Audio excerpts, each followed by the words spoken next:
안녕하세요. 본격적으로 가을이 완연해지는 시기에 다들 건강 조심하시기 바랍니다. 저도 올해가 지나면 벌써 50대 중반으로 접어드는 나이입니다. 세월 빠르다는 말 늘 하는 말인데 뭐 하나 이뤄놓은 거 없이 이렇게 나이만 먹는 게 아닌가 가끔 불안해지기도 하네요. 제 나이와 비슷한 분들은 많이들 공감하실 것 같습니다. 저는 큰 돈을 벌거나 성공한 사람은 아닙니다. 내년이면 대학에 가는 큰딸과 고등학생 두 딸의 아빠이자 한 가정을 책임지는 가장이지요. 부끄럽지만 제 아내를 편하게 살게 해주지 못한 못난 남편이기도 합니다. 글솜씨라고는 없는 제가 이렇게 용기를 내 이렇게 사연을 보내게 된 건 행운이라고는 하나도 없을 것 같았던 보잘것없는 인생에 제가 베푼 작은 선행이 큰 복으로 되돌아왔던 일을 말씀드리고 싶어서입니다. 살면서 누구든 큰 위기가 닥칠 때가 있지요. 저 또한 그랬습니다. 그때 저는 생각지도 못한 사람의 도움으로 수렁에서 가까스로 탈출할 수 있었습니다. 그 얘기를 하기 전에 제가 그동안 어찌 살아왔는지 조금은 말씀드려야 할 것 같네요. 고생 많이 하고 살았다면 저도 어디 가서 빠지지 않은 인생이라고 할 수 있습니다. 저는 부모님을 일찍 여의었습니다. 제가 국민학교, 그러니까 지금으로 치면 초등학교지요. 5학년 때 어머니가 지병으로 돌아가셨고 그 후 아버지와 같이 살았습니다. 불행하게도 아버지는 어머니가 돌아가시고 나서 저를 잘 돌봐주시지 않았습니다. 어머니가 돌아가신 것도 늘 어머니를 힘들게 했던 아버지 때문이었던 것 같습니다. 제 기억에 아버지는 늘 술에 절어 있었고 어머니에게 폭력을 휘두르는 사람이었습니다. 어머니가 돌아가신 후에도 아버지는 술에 취해 있을 때 저를 보면 욕설을 퍼붓는 게 일상이었습니다. 야, 이 자식! 가서 술 한 병 받아와라. 언제 커서 돈 벌어올 거냐? 밥만 축내는 버러지 같은 자식. 생긴 거 꼭 지 엄마 같은 게 볼 때마다 열불 터지게 하네. 아빠, 저 배고픈데 돈 좀 주세요. 라면이라도 끓여 먹게요. 너는 이 아빠한테 할 말이 돈 달라는 말밖에 없지? 아버지는 제 머리를 쥐어박으며 돈을 주시곤 했고 저는 구멍가게로 달려가 라면을 사서 끓여 먹고 줄인 배를 채웠었죠. 아버지는 술이 깨어있을 때는 나가서 일을 했지만 제 기억에 아마도 막일을 하셨던 것 같습니다. 하지만 아버지는 제게 잘 수 있는 집을 제공한 것 외에는 보살펴주지 않았습니다. 한창 먹고 클 나이에 집 냉장고 안에는 늘 쉬어빠진 김치뿐이었고 이웃 아주머니들이 가끔 챙겨주는 반찬이 없거나 쌀이라도 떨어지는 날이면 굶기 일쑤였습니다. 예영 씨가 아버지는 집에 없니? 네 아버지는 어쩜 아직도 정신을 못 차리고 저러고 산다니. 아유, 딱해서 원.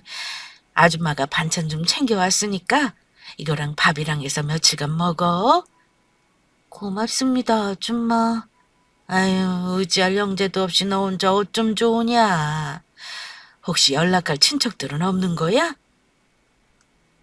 제가 고개를 절레절레 흔들자 아주머니는 혀를 끌끌 차며 제 머리를 쓰다듬고 돌아가시곤 했습니다. 그나마 아버지가 돌아가시기 전에는 이웃의 도움으로 근근히 버틸 수 있었죠. 어쩌다 아버지가 던져주는 돈으로는 라면이나 과자를 사 먹을 수밖에 없었습니다. 그러니 제 행색은 어땠겠습니까? 늘 계절에 맞지 않은 옷과 신발로 다니는 게 당연한 일이었습니다. 그 시절에는 가난은 그냥 일상이었습니다. 저 말고도 가정 형편이 어려운 또래 친구들이 많았죠. 개중에는 중학교 때부터 아예 나쁜 짓을 선택해 자기를 지키고 다른 친구를 갈취하는 아이도 있었고요. 제게 고의적으로 접근해오는 질 나쁜 친구도 있었습니다. 하지만 저는 그런 유혹에 넘어가지 않았습니다. 그러다 중학교 때 아버지마저 돌아가셨습니다. 어머니가 돌아가시고 나서 그 전보다 더 술독에 빠져 사신 데다 건강도 별로 안 좋았는데 술 때문에 돌아가신 거였죠. 중학교 2학년인 저를 돌봐주려는 친척은 아무도 없었고요. 조부모마저 없는 저는 결국 보육원으로 가야 했습니다. 요즘에야 보육원 아이들이 배 고른 일이 없다지만 그때는 그런 시설에서 잘 먹는 일은 거의 없었습니다. 늘 배가 고팠고 환경은 열악했습니다. 18살이 되면 시설에서 나와야 하기 때문에 저는 실업계 고등학교에 진학해 고3 때부터 공장에 다니며 학업과 일을 병행했습니다. 다행히 공장에서 제공해주는 기숙사가 있어서 보육원에서 퇴소한 후 주거 문제는 해결할 수 있었고요. 고등학교 졸업 후 군대 가기 전까지 제 목표는 무조건 돈을 모으는 거였습니다. 정말 악착같이 살았지요. 그때는 토요일에도 공장이 돌아가던 시절이어서 주말 야근 가리지 않고 몸을 혹사시키며 일을 했지요. 그 당시 제가 자주 가던 식당이 있었는데요. 간판도 제대로 없는 동네 식당이었던 걸로 기억합니다. 공장에서 나와 큰 길로 통하는 비탈진 고갯길을 내려가다 보면 오른편에 나지막이 자리한 눈에도 잘 띄지 않는 식당이었죠. 저는 거기에서 제 인생에 처음으로 큰 가르침을 준 어른을 만나게 되었습니다. 아주머니, 저 볶음밥 하나 주세요. 그래, 총각. 오늘도 많이 힘들었나 봐. 일이 많은가 보지? 어찌 이 시간에 저녁을 먹고 그래? 네, 공장 일이 그렇죠 뭐. 볶음밥을 시키던 아주머니는 그 식당에서 가장 크고 깊은 그릇에 볶음밥을 담아주었습니다. 소담스럽게 올린 계란 프라이 하나와 볶아진 밥에 섞인 돼지고기를 씹으면 그렇게 맛있을 수가 없었죠. 그분은 힘들었던 제 일상에 저렇게 따뜻한 말 한마디를 건네주시는 유일한 여자 어른이었습니다. 엄마가 계셨다면 이런 느낌이었을까 가끔 생각하기도 했습니다. 저는 돈을 아끼느라 그 당시 하루에 한 끼만 밥을 먹었습니다. 그나마 공장 일을 마치고 집에 가는 길에 먹는 그 한 끼가 저에게는 낙이었죠. 사투리를 쓰는 그 아주머니는 제가 식당에 들어설 때마다 집 나간 자식이 돌아온 듯 기뻐했습니다. 배가 고픈데 돈이 없는 날에는 물을 마시면서 그 식당에서 먹던 볶음밥을 그리워했습니다. 그런데 며칠 만에 들른 식당에서 아주머니가 제게 이러시는 겁니다. 저기 총각, 내가 부탁이 하나 있는데. 네? 무슨 부탁이신데요? 제가 들어드릴 수 있는 거면 들어드릴게요. 어렵진 않은 거야. 실은 우리 식당이 저녁에 술 한 잔 걸치러 오는 손님들이 많아서 바쁘거든. 보아하니 매일 이 시간에 일 마치는 것 같은데 혹시 저녁에 딱 1시간만 우리 식당에 설거지를 좀 해줄 수 있을까? 대신 밥은 총각이 아무 때나 와서 먹어도 괜찮아. 어때? 그렇게 해줄 수 있어? 솔직히 저는 속으로 뛸 듯이 기뻤습니다. 군에 다녀와서 어떻게든 지낼 곳을 마련하기 위한 목돈을 모아야 했던 저는 한푼이 아쉬웠고 늘 식대가 모자랐으니까요. 네, 그렇게 해주시면 저는 너무 감사하죠. 설거지도 해드리고 잡일도 해드릴 테니 저한테 시켜주세요. 아주머니, 정말 고맙습니다. 아이고, 대단치도 않은 거에 감사는 무슨. 내가 고맙지. 밥이야 늘 남는 거니까 개의치 말고, 응? 저는 그 후 군대 가기 전까지 매일 1시간씩 대단치도 않은 식당의 잡일을 돕고 식당밥을 축내었습니다. 저는 그때 아주머니가 왜 제게 그런 제안을 했는지 알지 못했습니다. 말 그대로 너무 바빠서 손이 필요했을 수도 있고 제 어려운 사정을 눈치채고 돕고 싶었던 건지도 모르겠습니다. 하지만 확실한 건 제가 그 시기를 버틸 수 있었던 건 온전히 아주머니가 제게 베푼 온정 때문이었다고 감히 말할 수 있습니다. 또 이제는 그 아주머니의 마음이 얼마나 귀하고 예쁜 것인지 아는 나이가 되었죠. 제가 받은 그 친절로 저 또한 누군가에게 작은 친절을 베풀 수 있게 된 거니 어찌 보면 제 인생의 진짜 은인이라 할 수도 있겠네요. 아무튼 그 어렵고 힘든 시절을 지나 군대에 다녀오고 나서 저는 사회에 나와 말 그대로 생존을 목표로 살았습니다. 20대에는 안 해본 일이 없을 정도였으니까요. 그러다 운 좋게도 식당 주방에서 일을 하게 되었는데 요리도 기술인지 경력이 쌓이며 나름 주방일로 잔뼈가 굵어지게 되었습니다. 여기저기 떠돌지 않고 한 곳에서 일을 하며 돈을 모았죠. 그러다가 30살이 되던 해에 얼마간의 목돈을 들고 어릴 때 살던 고향으로 돌아왔습니다. 그리고 제가 신세졌던 그 아주머니가 계신 식당을 찾았죠. 그러나 그 식당은 이미 그 자리에 없었습니다. 세월의 흔적이 가득한 그곳은 이미 비어있는지 오래된 듯 했습니다. 아쉬움에 발길을 돌렸지만 저는 그곳에서 해야 할 목표가 있었습니다. 바로 제 가게를 운영하는 것이었죠. 제 고단했던 인생도 이곳에 돌아와서부터는 조금씩 온기가 돌기 시작했습니다. 제가 모은 돈에 어렵게 빚까지 내서 가게 보증금을 마련한 저는 제가 살던 동네에 작은 가게를 차렸습니다. 동네 사람들과 근처 공장 사람들을 위한 작은 도시락 가게였죠. 저는 그 가게에서 숙식을 해결했습니다. 시장이라고는 하지만 그때도 저는 참 가난했어요.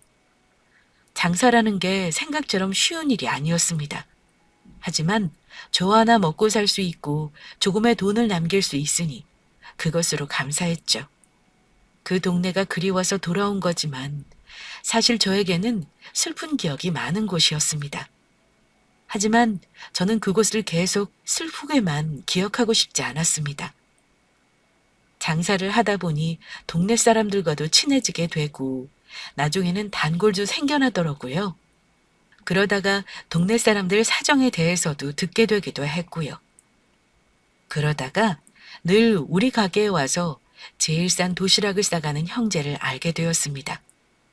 형은 중학생쯤 되는 것 같았고 동생은 아직 초등학교 저학년으로 보였지요. 그런데 어느 날 그 녀석이 한참을 가게 밖에서 망설이다가 들어오더니 이렇게 묻더군요.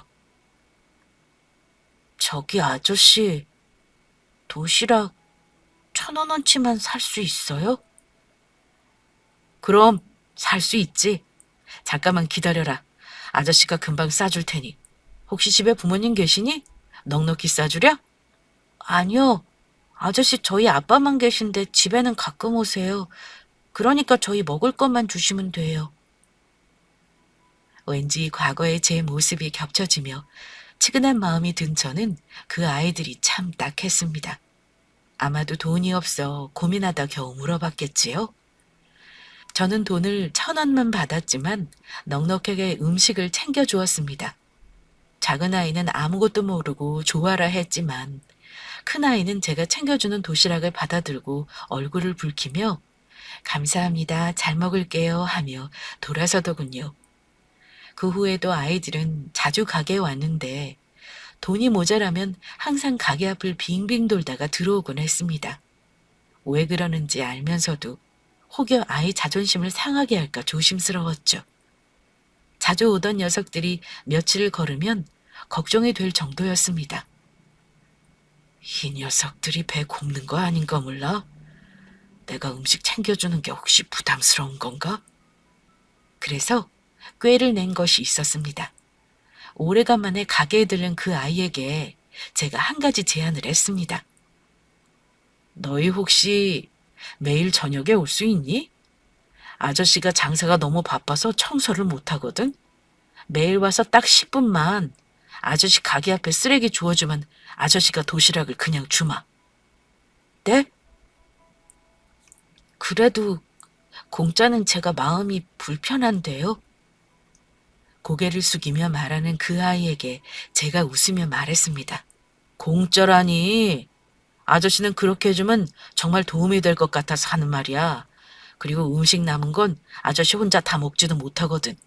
그런 걱정은 말고 내일부터 그렇게 하렴. 네, 고맙습니다. 이제 막 사춘기에 접어든 것 같은 그 아이의 복잡한 마음이 짐작이 가서 저는 말없이 어깨만 토닥여주곤 도시락을 손에 들려주었습니다. 사실 저도 그때 장사가 엄청 잘 되는 형편은 아니었습니다. 매달 월세도 힘들었고 돈을 모으느라 가게에서 숙식을 해결하고 있었으니까요. 딱 제 그릇만큼 베푼 작은 온정이었다고 부끄럽게 말씀드릴 수 있겠네요. 그 아이는 제가 말한 대로 거의 매일 저녁 동생을 데리고 나와 가게 앞을 빗자루질하고 정돈해 주었습니다. 그리고 제가 주는 도시락을 웃으며 받아갔죠. 오늘은 고기가 많이 남았네. 아저씨가 많이 담았으니까 집에 가서 동생이랑 많이 먹어라. 혹시 주말에 먹을 거 없으면 아저씨 가게에 와도 돼. 굶지 말고 배고프면 꼭 오렴. 네, 아저씨. 감사합니다. 저는 혹여 아이들이 미안함에 가게에 오지 않을까봐 매일 오라고 신신당부했지만 아이들은 평일 외에는 가게에 오지 않았습니다. 큰아이가 고등학교에 진학해서도 저는 아이들에게 늘 반찬을 챙겨주었습니다. 그런데 어느 날부터인가 그 형제 아이들이 더 이상 오지 않더라고요. 무슨 일이 있나 걱정되는 마음에 동네 주민에게 물어봤는데 다들 잘 모른다고 하더군요. 무슨 일인지 모르겠는데 이사 간 건 확실하다고 하면서요. 아주머니, 연준이네가 요즘 안 보여서요. 애들한테 무슨 일 있는 거 아니죠? 그 집 아빠가 죽은 모양이던데 자세한 건 나도 몰라요. 애들 아빠 죽고 집주인이 집을 빼라 그런 것 같더라고.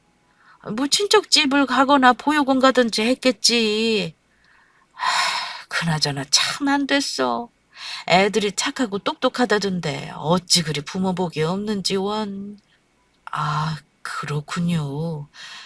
애들이 참 착하던데 어딜 가든지 잘 지냈으면 좋겠네요. 그러게 말이에요. 우리 집 애들이 그러는데 그 집 큰아이가 공부도 그렇게 잘한다는데. 아유, 내가 다 속상하네요. 저는 인사도 못하고 간 그 아이들이 걱정이 되었지만 마음속으로 아이들이 늘 건강하고 잘 살기를 바랬습니다. 몇 년간 그 동네에서 장사를 하면서도 저도 형편이 점점 피었습니다. 작지만 2칸짜리 작은 다세대 주택 전세도 얻어 더 이상 가게에서 숙식을 하지 않아도 되었죠. 힘든 제 인생에 결혼은 생각도 안 했는데 동네 화장품 가게에서 일하던 예쁜 사람을 만나 기적처럼 결혼도 했고요. 30 넘은 나이에 7살이나 어린 마누라를 얻은 저는 세상을 다 가진 듯 기뻤습니다.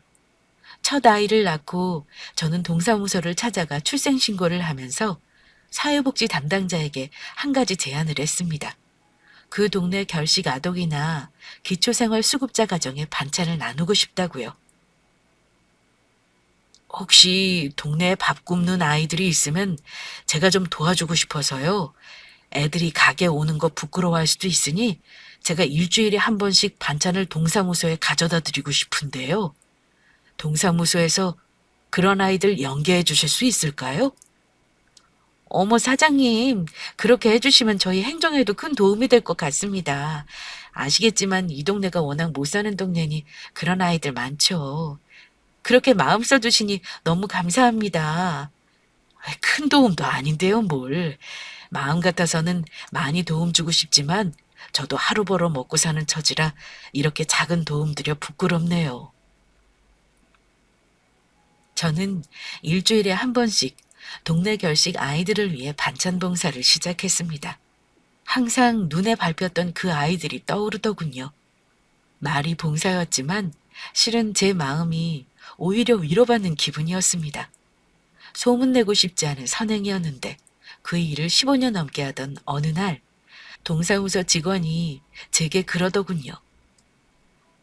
사장님, 어떤 분이 사장님 좋은 일 하신다고 도와드리고 싶다는데요.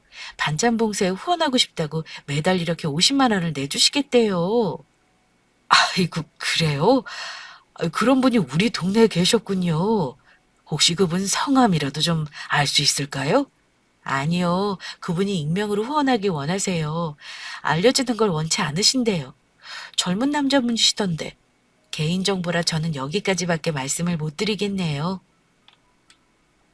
그 익명의 후원자 덕에 저는 더 많은 가정에 반찬을 후원할 수 있게 되었고요. 그렇게 시작한 반찬 봉사는 지금까지 하고 있습니다. 물론 세월이 흐르며 도시락 가게는 더 이상 장사가 예전처럼 되지 않아 아내와의 상의 끝에 식당으로 업종을 바꿨고요. 식당으로 변경하고 나서는 오히려 장사가 더 잘 되었습니다. 그리고 기쁘게도 우리 부부는 장사던 그 가게를 우리 소유로 만들었습니다. 그날이 제 인생에서 손에 꼽는 기쁜 날이었죠. 그 세월 동안 저는 두 아이의 아빠가 되었고 힘들어도 망하지 않고 이렇게 살림을 일궈내었으니까요.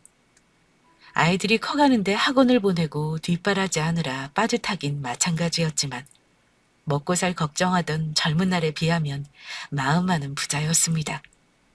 그렇게 큰일 없이 인생이 풀리려나 했는데 아니나 다를까 고난은 생각지도 못했던 곳에서 나타나더군요. 어느 날 30대 초반으로 보이는 여자가 혼자 우리 식당에 와서 순두부찌개를 시켰습니다. 그 동네는 관광객도 없고 외지 사람이 많이 없는 곳이라 우리 가게를 오가는 사람은 제가 거의 얼굴을 아는데 처음 보는 사람인데다 차림이 화려한 편이었죠. 별다를 것 없이 주문을 받고 주문받은 대로 음식을 내주었습니다. 그런데 한참을 먹던 그 여자가 갑자기 소리를 지르더군요. 어머 사장님, 여기 이것 좀 보세요. 국에서 뭐 이런 게 다 나와요? 거의 다 먹었는데 어쩜 좋아. 이거 어떡하실 거예요? 놀라서 달려간 제 눈에 보인 건 황당하게도 피다만 담배꽁초였습니다. 저는 담배도 피우지 않는데 국에서 그런 게 나왔다니 당황스럽기만 했죠. 아이고 손님 죄송합니다. 제가 국 다시 내오겠습니다. 아니 제가 식사값은 안 받겠습니다. 그런데 우리 식당에서 담배 피우는 사람이 없는데 그런 게 나온 게 좀 이상하네요. 정말 국에서 나온 게 맞을까요? 뭔가 이상했지만 일단 사과부터 하는 게 맞다고 생각했죠. 그런데 그 여자가 제 사과를 듣고 더 화를 내더군요. 그럼 제가 먹던 국에 꽁초를 미쳤다고 넣겠어요? 대체 음식 관리는 어떻게 하기에 이런 게 나와요? 정말 이맛 다 버렸네. 식사값이 문제가 아니라 이거 어떡하실 거예요? 머리카락도 아니고 담배꽁초라뇨. 아이, 그러게요, 손님. 저희가 위생관리를 엄청 철저하게 하는데 왜 그런 게 나온 건지 저도 잘 모르겠네요. 어쨌건 저희 잘못이니 이만 화 푸시고 다음에 오시면 저희가 한 끼는 식대 안 받고 대접하겠습니다. 정말 웃기네요. 고작 식대로 지금 이 문제를 해결하겠다는 거예요? 지금 내 몸에 이미 엄청난 게 들어가 버렸는데? 여자는 생각보다 만만치 않았습니다. 서비스업 하시는 분들은 알겠지만 음식 파는 사람들 입장에서 손님은 무조건 갑입니다. 게다가 음식에서 이물질이 나오거나 이물질로 손님 몸에 상해를 입히면 심할 경우 고소하는 경우도 있거든요. 그래서 이럴 경우 무조건 사과가 먼저이고요. 여자는 가만히 있지 않겠다며 돌아가긴 했습니다. 저는 식대도 받지 않았고 끝까지 사과의 말씀을 드렸지만 왠지 모르게 좀 찝찝했죠. 그런데 그 찝찝한 예감이 딱 맞더군요. 며칠 후 저희 가게에 나타난 그 여자는 진단서 하나를 제게 들이밀었습니다. 여기 진단서예요. 제가 여기서 밥 먹고 나서 장염이 걸려서 설사를 엄청나게 했어요. 3일 내내 아프다가 병원에 갔더니 글쎄 장염이라네요. 뭐 때문이겠어요? 제가 이 집에서 담배꽁초 나온 찌개 먹고 나서 아팠다고요. 사장님은 어쩔 거예요? 저 이거 고소할 거예요. 구청 위생과에도 신고할 거예요. 그럼 여기 100% 영업정지인 거 알죠? 네? 아니 아가씨, 나한테 무슨 억하심정이 있어 그러는지 잘 모르겠는데 이건 너무 심한 거 아니요? 말했지만 우리 가게는 담배 피우는 사람이 없어요. 이런 이물질 나온 것도 석연찮은데 이렇게까지 하는 이유가 대체 뭐요? 사장님, 생각 잘하세요. 제가 사장님 가게 하나 망하게 하는 거 이 손가락 하나면 충분하거든요? 무슨 말인지 아시죠? 그거 원치 않으시면 고소 전에 합의금을 주시던가요? 그때 저는 그 여자가 저를 협박하고 있는 거라고 눈치챘습니다. 그때는 인터넷으로 가게 하나 망하게 하는 건 우습지도 않았죠. 우리 가게를 악의적으로 모함해 망하게 할 수 있으니 자기에게 돈을 달라는 거였고요. 그런데 저는 제가 하지도 않은 잘못으로 그 여자에게 돈을 줘가며 그 일을 무마시키고 싶은 생각은 없었습니다. 해볼 테면 해봐요. 젊은 사람이 무슨 이런 걸로 돈을 뜯어내려고 이러시나. 나도 그쪽에서 하는 대로 대응할 거니 그렇게 알고 돌아가쇼. 다시는 우리 가게 얼씬거리지 말고. 뭐라고요? 이봐요, 아저씨. 지금 이게 얼마나 심각한 일인지 모르나 봐요. 맘대로 하라고요? 좋아요? 나중에 저한테 싹싹 빌어도 소용없을 줄 아세요? 참 기가 막혀서 대체 이런 동네까지 와서 우리 가게에 뭘 뜯어먹을 게 있다고 이러는 거요? 뜯어먹다니요. 아저씨, 말 다 했어요? 저 지금 다 녹음하고 있거든요. 아, 글쎄 녹음이든 고소든 마음대로 해요. 저는 그 여자를 가게에서 내쫓아 버렸습니다. 그리고 별일도 아닌 거 가지고 무슨 큰일이야 생기겠냐며 아내를 잘 달래주었죠. 아내는 그 일로 걱정이 이만저만이 아니었습니다. 인터넷인지 뭔지 식당을 나쁘게 올리면 장사가 망할 수 있다나요? 당신은 우리 가게가 어떤 가게인데 고작 이런 일로 망한다고 생각해? 걱정 말어. 절대 그런 일 없으니까. 그래도 요즘 사람들은 그게 아니야. 당신이 몰라서 그렇지 얼마나 사람들이 약은 줄 알아? 난 걱정돼 죽겠다, 여보. 그냥 그 여자한테 돈 몇십만 원 쥐어주고 말자. 뭐? 그런 여자한테 쥐어줄 돈이 어딨어? 그런 소리 하지도 마. 내가 알아서 할 테니. 그런데 제 생각이 아니랬던 거였을까요? 그 여자는 정말 못되게도 일을 크게 벌이더군요. 얼마 후에 고소장이 날아왔고 경찰에서 출석하라고 연락을 받았습니다. 사장님, 그냥 합의하시고 고소 취해달라고 하시죠. 이런 일에 돈 쓰고 시간 써봤자 사장님만 손해예요. 아시잖아요. 이런 사람이 뭐 바라고 이렇게 고소까지 하겠어요?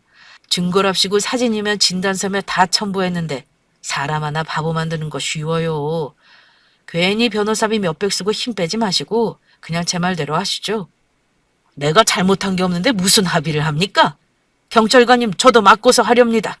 도저히 억울해서 이대로는 못 넘어가겠네요. 게다가 엎친 데 덮친 격으로 위생과에서는 공무원이 나와 주방을 조사하겠다고 하더군요. 그러면서 민원이 들어온 거라 자기들도 어쩔 수 없다고 이물질이 나온 게 맞으면 행정적인 조치를 해야 한다고 하길래 억울하다고 하소연했습니다.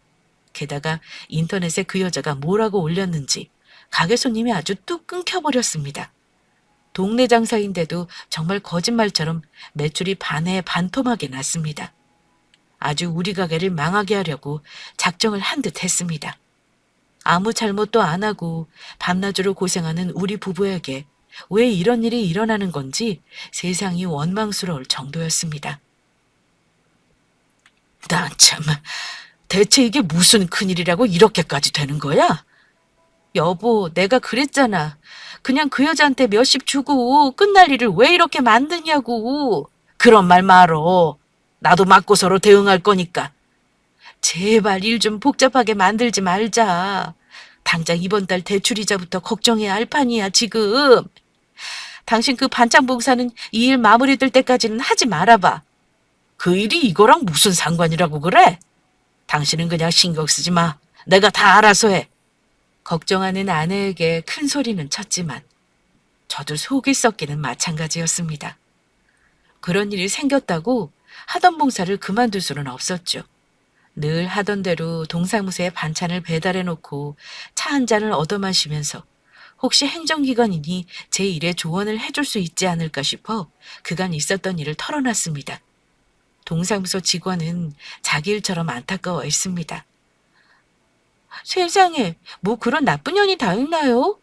사장님, 이렇게 좋은 일 하시는 분인데 그런 것도 모르고 제가 다 속상하네요. 제가 도움은 못 드리겠지만 아는 법률사무소는 있는데 혹시 연락처 하나 드려볼까요? 제가 사장님 당하신 일 대충 말씀드려 놓을게요. 큰 도움이 안 돼서 죄송하네요. 아이고, 주무관님. 이 정도만 해도 정말 고맙겠어요. 내가 잘못한 것도 없는데 돈을 써서라도 이 억울한 거는 꼭 풀고 싶네요. 연락처만 주시면 며칠 있다 연락드려보죠. 그리고 며칠 고민 끝에 저는 변호사를 써서 이 일을 해결해야겠다 결심했습니다. 아내에게 가게를 맡기고 밖으로 나서려는데 갑자기 저를 고소한 그 여자가 가게 문을 열고 들어오는 겁니다. 이봐요, 사장님. 연락을 안 주길래 제가 와봤네요. 경찰한테 드리니 맞고소 하신다면서요. 그냥 전과자 되고 싶으신가 봐요. 합의로 끝날 일을 그렇게 크게 만드시게. 뭐요? 이 여자가 진짜 미쳤구먼. 당신이 이런 식으로 돈 뜯어내는 게 수법이야? 대체 얼마를 원하길래 이러는 거요? 300에 합의 보죠. 뭐 정 힘들면 50 정도를 깎아드릴 용의는 있어요.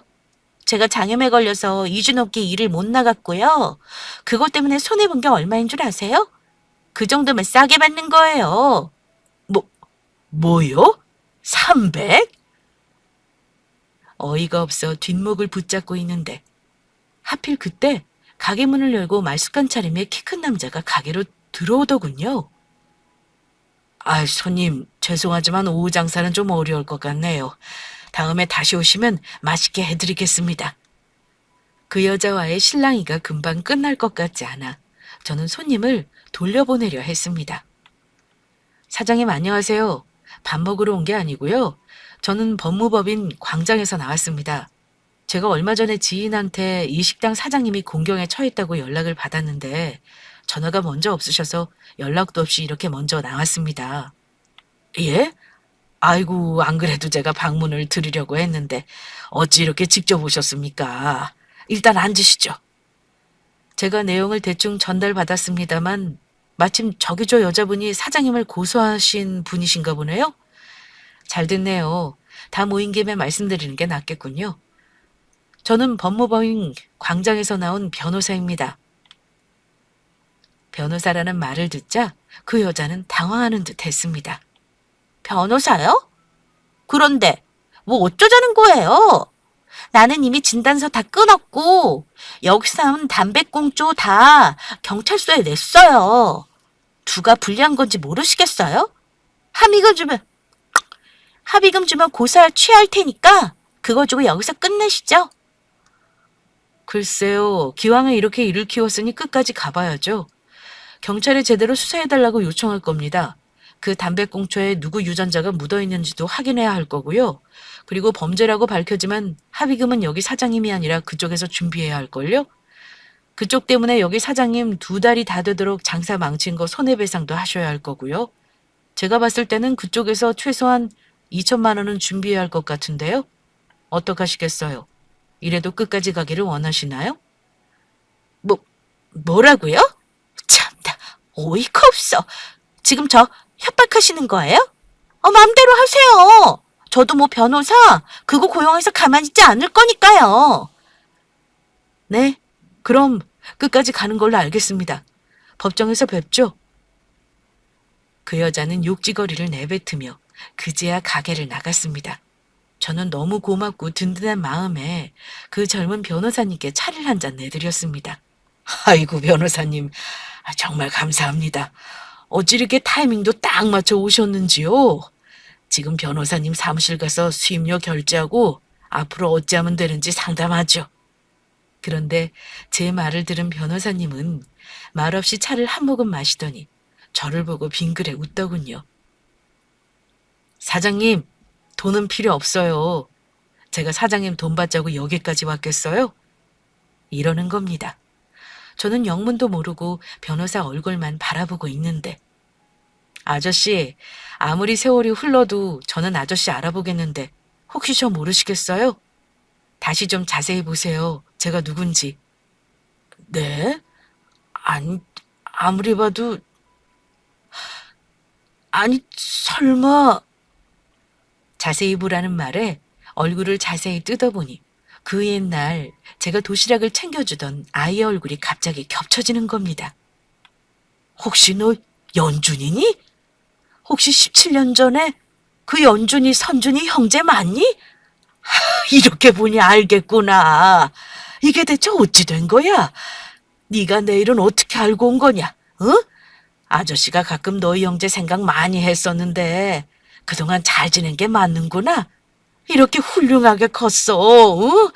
동생은 잘 지내니? 네, 동생도 잘 있어요. 그때 우리 먹여 살려준 게 아저씨잖아요. 저 살면서 아저씨 한 번도 잊은 적 없어요. 실은 반찬값 후원한 것도 저고요. 조만간 인사드리려 했는데 이런 일로 뵙게 되네요. 뭐? 그 젊은 후원자라는 양반이 너였어? 진즉에 나한테 오지 그랬어, 이 녀석아. 공부하느라 그동안 고생 많았겠구나. 아저씨는 지금 너무 기쁘다, 기뻐. 아버지가 돌아가시고 천안에 있는 고모가 저희 돌봐주셨어요. 다행히 여유가 있으시고 자식이 없으셔서 저랑 제 동생 뒷바라지 다 해주셨고요. 저는 결혼도 했어요. 그때 아저씨가 주신 도시락 보면서 언젠가 꼭 은혜 갚을 거라고 결심했었거든요. 공부하면서도 항상 기억하고 있었고요. 그때는 어려서 아저씨한테 고맙다는 말씀도 제대로 드리지 못했네요. 지금 제대로 인사드리고 싶어요. 아저씨, 제 절 받으세요. 하면서 식당 바닥에 엎드려 큰 절을 하는 겁니다. 저는 허둥대며 같이 맞절을 하고는 손을 맞잡았습니다. 못 본 세월이 오래인데도 너무나 벅차올라 눈물이 나더군요. 내가 비록 큰돈 버는 인생은 못 살았지만 너를 보니 헛산 것 같지는 않구나.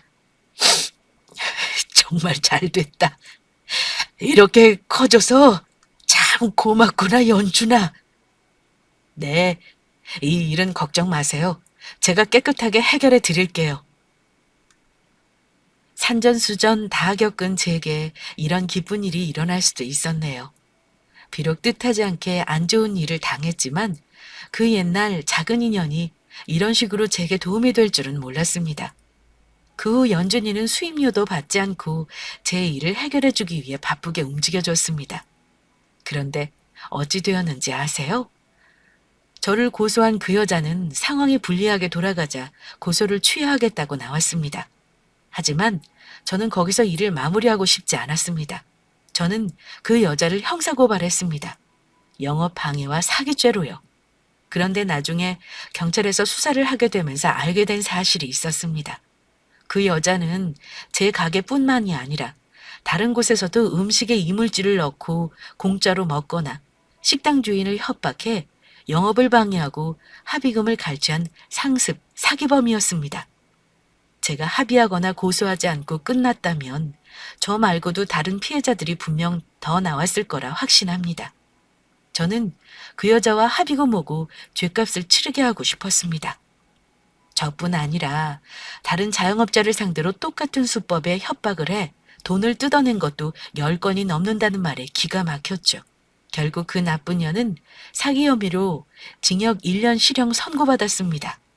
민사로 손해배상 청구도 했고요. 제가 꼼짝없이 당할 뻔한 일이었는데 연준이 도움을 많이 받았네요. 해결되기까지 시간이 좀 걸리긴 했지만 다행히 그 후 매출도 회복됐고요. 우리 식구 먹고 살 정도로 벌고 있으니 늘 감사하는 마음으로 살고 있습니다.